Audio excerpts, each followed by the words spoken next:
Welcome back from the break. नाज़रीन, headlines के बाद न्यूज़ ब्रेक के बाद एक मरतबा फिर आपको मैं प्रोग्राम में खुशामदीद कहता हूँ। मैं बात कर रहा हूँ सानिया 15 के हवाले से, जिसको आज 2 साल हो चुके हैं और कल अहमदियों की इबादगाहों पर जो हमला हुआ था उसको भी 1 साल मुकम्मल हो जाएगा।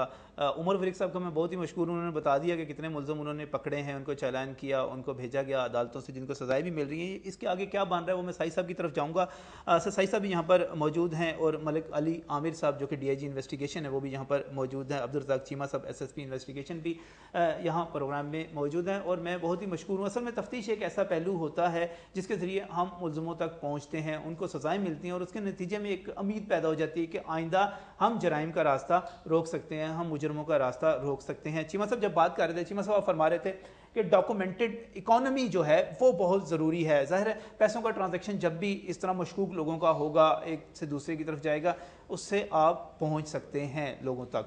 जी बिल्कुल, मैं इसलिए अर्ज़ करूँगा कि अगर अनडॉक्यूमेंटेड ट्रांजैक्शंस होंगी तो फिर जो लूटी हुई रकम है वो किसी की भी हो, और ये जैसे बड़ी बड़ी बैंक रॉबरीज हो जाती हैं, मनी चेंजेस के पैसे लूटे जाते हैं, लॉक तोड़ के पैसे लिए जाते हैं, तो अगर डॉक्यूमेंटेड इकॉनमी होगी, बताना पड़ेगा कि मैंने कहाँ से लिया, कैसे किया, क्रेडिट कार्ड के ज़रिए हो, चेक के ज़रिए हो, बैंक के ज़रिए हो, तो फिर आराम से पता और लगता अली है। साहब ने भी तस्लीम किया कि अभी जो सबसे बड़ा हमारा कमज़ोर पहलू है वो फाइनेंसर्स का ही है। फाइनेंसर का। फाइनेंस कहाँ से हो रहा है? और आपने बताया वो जो लड़का पकड़ा गया उसने बताया कि बैंक रॉबरी के ज़रिए वो तालिबान को जो है और अलकायदा को जो है एक पहलू है, एक पहलू। अच्छा, एक बैंक में मैं लाहौर से बाहर की बात कर रहा हूँ, मैं वहाँ पकड़ा गया और वो हमें वो बंदा यहाँ वांटेड है, और हमारे श्रीलंका की उसमें। इसी तरह जो है पहले अगवा करते हैं, तो हमारा एक पिछले साल का एक अगवा था जो इन्हीं लोगों से साउथ वजीरिस्तान से बाकायदा छुड़वा के लाए गए, हमारा ही एक इन्वेस्टिगेशन अफसर। तो यूँ ये इनकी, और इसके अलावा और भी इनके जो सोर्सेज हैं। लेकिन अगर किसी भी अनडॉक्यूमेंटेड तरीके से कैश की ट्रांजैक्शन होती है, फिर वो खर्च करते वक्त भी नहीं पूछा जाता और लेते वक्त भी नहीं पूछा जाता, ट्रांसफ़र करते हुए नहीं पूछा जाता, तो ये हम फिर उसकी कैसे उसको काट सकते हैं। आपकी बातें सारी मैं एग्री करता हूँ। उचिमा साहब मैं सपोर्ट भी करता हूँ। विटनेस की प्रोटेक्शन के हवाले से कानून साजी आपने बात की, मैं मुकम्मल सपोर्ट करता हूँ। आपने डॉक्यूमेंटेड इकॉनमी की बात की, मैं उसकी मुकम्मल सपोर्ट करता हूँ। लेकिन अब हम आते हैं अपनी तरफ थोड़ा सा कि हमारे पहलू हमारे पास क्या पड़ा हुआ है। हम बनाते हैं चीमा साहब और अली साहब, हम क्विक रिस्पांस फोर्स बनाते हैं, वो नाकों पे लगा के हम गाड़ियाँ ही सिर्फ उससे चेक करवाते हैं, मोटरसाइकिलें उससे चेक करवाते हैं, इसके अलावा हम कुछ नहीं करते। हम एलीट फोर्स बनाते हैं, वो सारी की सारी माजरत के साथ वो लोगों के साथ काली वर्दियां पहन के खूबसूरत तरीन हमारे नौजवान प्रोफेशनल, जिनको हमने इंतहाई दर्जे की ट्रेनिंग दी हुई है, वो सिर्फ इसलिए हैं कि लोगों को प्रोटोकॉल फराम करें। सिक्योरिटी नहीं मैं इसको कहूँगा प्रोटोकॉल, उनका ज़रा टैका बन जाए कि उनके साथ एलीट फोर्स चल रही है। कितनी जुल्म की बात है अली भाई। ये Actually this does not relate to investigation side. नहीं रिलेट नहीं करता लेकिन अनफॉर्चुनेट पार्ट है हमारा, उस बारे में शायद CCP साहब आपको बेहतर बता सकें। जहां तक हमारा इन्वेस्टिगेशन का विंग है जी, हमारे पास तकरीबन 3000 के लगभग लोग हैं जी, और हमारे अल्लाह की मेहरबानी से कोई इधर उधर नहीं है। मेरे पास एक प्रोग्राम में माजरा चाहता हूँ, मेरे पास एक प्रोग्राम में अहमद खान चदर साहब तशरीफ़ लाए। मैंने उनसे पूछा कि क्या हमारी पुलिस को जदीद तफ्तीश की ट्रेनिंग देने के लिए, तरबियत देने के लिए कोई कोर्सेज करवाए जाते हैं? भाई साहब आप मौजूद थे उस प्रोग्राम में। उन्होंने कहा नहीं। मैंने कहा जदीद तफ्तीश के लिए जो आलात होते हैं उनकी तरबियत देने के लिए हमारे जितने इन्वेस्टिगेशन स्टाफ उनको दिया, उन्होंने कहा नहीं। ये बात दुरुस्त है? नहीं।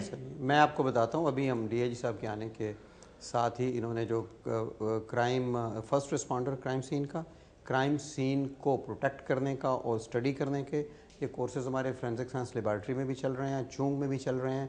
इसी तरीके से जो जदीद टेक्नोलॉजी का इस्तेमाल है, अब इतना ज़्यादा हमारे लोग माहिरीन हैं, सिर्फ CIA नहीं, हमारे CRO जो हैं, अभी हमने हर हफ्ते में हम इस तरह इसकी मोबाइल को इस्तेमाल करते हुए यहाँ बैठे बैठे लोकेट करते हैं, पकड़ते हैं। और इसी तरह मैंने कहा जो मेरा ख्याल है इस वक्त 50% 60% मुजरिम तो सिर्फ मोबाइल से पकड़ रहे हैं। और लेकिन अब हमारा जो इशू है कि क्रिमिनल के लिए लेकिन उनको मैं ये जरूर फिर बता दूं साथ के आपके पास टेक्नोलॉजी है ही नहीं कि आप मोबाइल को ट्रेस कर सके। आप मोबाइल कंपनियों के पास जाते हैं, उनसे सारी इंफॉर्मेशन लेते हैं। हम टेक्नोलॉजी को इंट्रोड्यूस बिल्कुल अभी बड़ी बेयर मिनिमम पे है टेक्नोलॉजी, सही नहीं होनी चाहिए ना। अभी ये जैसे फोरेंसिक साइंस लेबॉर्ट्री है जी पंजाब गवर्नमेंट की, उसको हमने बिफोर इट्स लॉन्च हमने इसको उससे हम मदद लेनी शुरू कर दी हमने। वो जाके सितंबर में ऑपरेशनल होगी, लेकिन वहाँ पे हमने अपना बेस सेट लगा दिया जी। हर हीनियस ऑफेंस पे हम उनको बुला रहे हैं। उनके पास उनके पास इंटरनेशनल स्टैंडर्ड की फैसिलिटी है वो, और हम चाहते हैं कि जब तक सितंबर में जाके वो ऑन हो तब तक हमारे जितने मसाइल हैं ऑपरेशनल वो उनके साथ कोऑर्डिनेट होकर ठीक हो गए हों। एक तो ये चीज़ है जी। उसमें दूसरी चीज़ ये आएगी कि हमारा एविडेंस जो है वो कन्विक्शन वाला खुद ही बनना शुरू हो जाएगा, जिसको कोई डिस्प्यूट नहीं कर सकता टेक्निकल एविडेंस टेक्निकली। उसके अलावा हम ये कर रहे हैं जी कि हम इस वक्त इंशाल्लाह बाय 1 जुलाई जी हमारे तमाम खाने नेटवर्क होंगे ऑन कंप्यूटर्स, जिसके ऊपर प्रोग्राम जी हम प्रोग्राम कर चुके हैं उस पे जी, आगाही के लिए हो गई थी। ये नेटवर्क होंगे आपस में जी, और उसमें फिर हम ट्राई करेंगे कि हम फिंगरप्रिंटिंग भी इलेक्ट्रॉनिकली करें। हमें जो उसमें जो प्रॉब्लम आ रहा है वो भी मतलब आपकी तवज्जो से कि हमें इशू आते हैं हम फिंगरप्रिंटिंग या फोटोग्राफ्स में जी, हमें नादरा के रिकॉर्ड को एक्सेस चाहिए। नादरा के रिकॉर्ड अभी आप भिजवाते हैं हल महीना तो उसमें टाइम लगता है जी, उससे महीने से ऊपर लगा देते हैं साहब। एक और चीज़ जो बड़ी अहम है, डीआई साहब मौजूद हैं, एसएसपी साहब और एसपीसीए भी, जो अहम तरीन बात है इन केसेस के हवाले से आपकी सदस्य से इनसे पूछूंगा कि रिसेंटली लाहौर में 2 ब्लास्ट हुए, उनके एक मुलजम को सेशन कोर्ट ने सजा दी, फिर ऊपर से एक अदालत ने उसको बड़ी अदालत ने बरी कर दिया है, तो क्या वो चलान या प्रोसिक्यूशन बेहतर नहीं हो सकी? इन्वेस्टिगेशन सही नहीं थी, प्रोसिक्यूशन सही नहीं थी, क्या रीज़न क्या है कि जो हमारे केसेस हैं जिनमें बहुत से लोग पकड़े गए हैं, विरक साहब ने कहा कि 33 टेररिस्ट जो हैं मुख्तलिफ केसेस में डायरेक्ट इन्वॉल्व थे वो पकड़े गए। बेदी रोड वाला बंदा भी जो था वो जो पकड़ा गया था वहाँ से वो भी बरी हुआ, उसके अलावा वो भी बरी हुआ, उसके अलावा वो डॉक्टर जो था जी वो भी बरी हुआ। उसमें जो वो भी अभी उसका भी एक केस बकाया जो साहिद साहब ने निशानदेही की है, ये गालमन वो जाम मकबूल की बात कर रहे हैं जिसको हमने लारी अड्डा और इचरा के ब्लास्ट थे जो ये देखें मगर उसको एक तो क्योंकि वो पकड़ने में भी मैं शामिल था, उसके लिए हमने बहुत कोशिश की, वो पकड़ा भी गया। इसमें हमारे साथ तावन कर रहे हैं सर जो एक तो ये स्पेशल कोर्ट में जाता है, प्रोसिक्यूटर है स्पेशल उसमें, वो उस केस को देखते हैं फिर उसको हम तैयार करते हैं। जिस तरह वो पहले शुरू में बात हुई है कि इसके लिए गवाहों का मिलना जो विटनेस है वो भी बड़ा मुश्किल है, फिर इसको आखिरी मरहले तक लेके जाना, फिर उनका डर खौफ, ये सारी चीज़ें इसमें हैं शामिल। लेकिन वो दहशत गर्दी की अदालत से तकरीबन 12 दफ़ा वो सजाए मौत हुआ और फिर हाई कोर्ट ने भी उसकी ये सज़ा बरकरार रखी है, तो उसमें कुछ था तो सज़ा हुई है ना, जरूर कुछ ऐसी बात भी रह गई होगी जिसकी वजह से वो बात तो ये है कि कहाँ इन्वेस्टिगेशन में लेकुना है कि वो कन्विक्शन नहीं पूरी तरह हो रही। ये देखे ना अभी उसमें कुछ यही बात हम इब्तिदा चलान भेजने में दहशतगर्दी की 14 दिन में चलान भेजना होता है, चलान भेजने में इतना अरसा लग जाता है। नजर साहब मैं कह रहा हूँ अभी फिर दहशतगर्दी की कोर्ट से सजा हुई है ना, तो फिर हाई कोर्ट से भी वो बरकरार कोई, मैं कहता हूँ उसमें कोई कमी हुई है तो फिर बरी हुआ, लेकिन हमने अपनी तरफ से तैयारी की है, तो हमारी तैयारी की वजह से ही तो जो कर सकते हैं वो हम जो सारी मैं आपको ही जज मानता हूँ, आपकी अदालत में सारा कुछ पेश करता हूँ। मैं आपसे कहूँ कि आप कितने % मुतमईन हैं, कितने फीसद मुतमईन हैं अपने काम से? दहशतगर्दी के खात्मे के लिए, दहशतगर्दों को पकड़ने के लिए आप अपनी कोशिशों, आप 10% कामयाब हैं, 20, 30, 40, 50, 60, 70, 80, 90, 100% कामयाब हैं? कितने कामयाब हैं आप?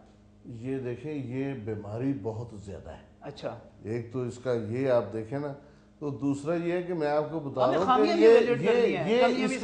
इसको आप अगर वो रूटीन का केस ले ना कि भाई जिस तरह वो सारी तैयारी, तो मैं कहता हूँ कि ये हमारी ये उसमें कुछ हमने एविडेंस कलेक्ट की थी, तो ये बंदा जो है ना वो सजा हुआ है ना, वो फिर उसकी सजा भी तो कमी भी थी तो वो छूट गया, लेकिन इसमें वो गुंजाइश हमें मिलनी चाहिए दहशतगर्दी के केसों में, कुछ वो जो कुछ ऐसी कोई चीज़ अगर है तो ये मैं समझता हूँ कि ये इसमें इस सारे हालात को आपने पेश नज़र रखना है, तो मैं समझता हूँ कि ये जो जंग है इसमें हम 80% जो है ना, उमर वरेक साहब कहते हैं जनाब हम 80% कामयाब हैं। मैं पॉजिटिव थोड़ी सी बात करना चाहूँगा, मैं थोड़ी सी बहुत सारी लिमिटेशंस भी सामने आई, मैं थोड़ी सी एक पॉजिटिव बात भी करना चाहूँगा कि अब हमें मज़ीद करना क्या होगा बतौर कौम, क्या करना होगा। अगर मैं ये कहूँ कि मैं लाहौर के चैनल पे बैठा बात कर रहा हूँ तो लाहौर के शहरियों को क्या करना होगा, और अगर मैं पाकिस्तान के शहरी के तौर पे बात कर रहा हूँ तो पाकिस्तान के शहरियों को क्या करना होगा, हम सब मिलकर क्या कर सकते हैं, इस पर मैं कुछ टाइम लगाऊंगा, इस पर सर्व करूंगा टाइम इस ब्रेक के बाद।